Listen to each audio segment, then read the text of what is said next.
پیارے بچوں، باجی سمرین کی طرف سے خوش آمدید۔ آپ سن رہے ہیں دلچسپ کہانیاں۔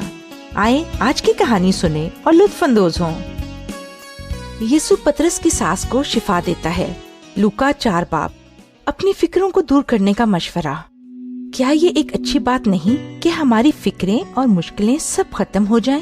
کاش کہ لڑائیاں بالکل ختم ہو جائیں، نہ ہی کوئی حادثہ ہو، نہ ہی کسی کو کینسر کی بیماری ہو، اور ماں باپ کی کبھی علیحدگی نہ ہو۔ کاش کوئی بھی بچہ اب سے بھوکا نہ رہے۔ اگر یہ سب سچ ہو جائے تو کتنا مزہ آئے گا نا؟ کبھی کبھی میرا دل بھی یہی کہتا ہے، اور آپ؟ لیکن جیسے جیسے ہم اس زمین پر زندگی گزارتے ہیں تو یہ ساری خواہشات پوری ہوتی نظر نہیں آتی۔ لیکن میرے پاس آپ کے لیے ایک خوشخبری ہے۔ ایک ایسا شخص ہے جو آپ کو آپ کی فکروں میں کبھی اکیلا نہیں چھوڑتا۔ یسوع۔ مجھے یہ پتہ کیسے چلے گا؟ پطرس سے۔ بائبل میں پطرس کے لکھے ہوئے خط موجود ہیں، اور ان میں سے ایک میں وہ کہتا ہے، اپنی ساری فکریں اور اپنی ساری پریشانیاں یسوع پر ڈال دو، کیونکہ وہ آپ کی فکر کرتا ہے۔ پطرس یہ بات تجربے سے کرتا ہے۔ ایک دفعہ اس کی ساس بہت زیادہ بیمار تھی۔ وہ بستر پر لیٹی ہوئی تھی اور اس کو بہت تیز بخار تھا۔ کوئی بھی علاج کام نہیں کر رہا تھا۔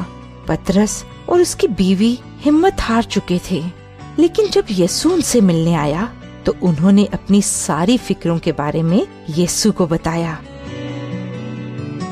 یسوع، ہماری مدد کیجیے، میری ساس بہت بیمار ہیں، ہمیں ان کی بہت زیادہ فکر ہے۔ یسوع ہماری چھوٹی بڑی سب مشکلوں کو سمجھتے ہیں اور خوشی کے ساتھ ہماری مدد کرتے ہیں۔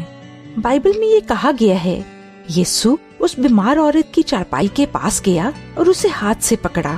اس نے اس عورت کے کھڑے ہونے میں مدد کی اور اس کا بخار اسی وقت اتر گیا۔ ایک ہی لمحے میں وہ ٹھیک ہو گئی، وہ پھر سے تندرست ہو گئی، اور تو اور اس عورت نے وہاں موجود سب لوگوں کے لیے کھانا بھی بنایا۔ کیا آپ کی بھی فکریں ہیں؟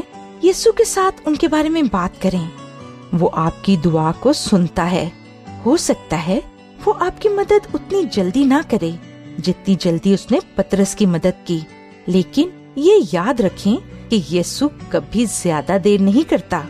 ہاں، اکثر ہمیں اس کے جواب کا انتظار کرنا پڑ سکتا ہے، اور پطرس کا اچھا مشورہ ہمیشہ یاد رکھیں۔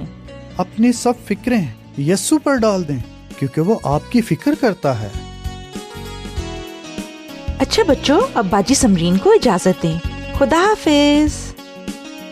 مزید معلومات کے لیے آپ ہمیں اس ای میل پر رابطہ کریں، دلچسپ کہانی @gmail.com DILCHASP KAHANI @gmail.com۔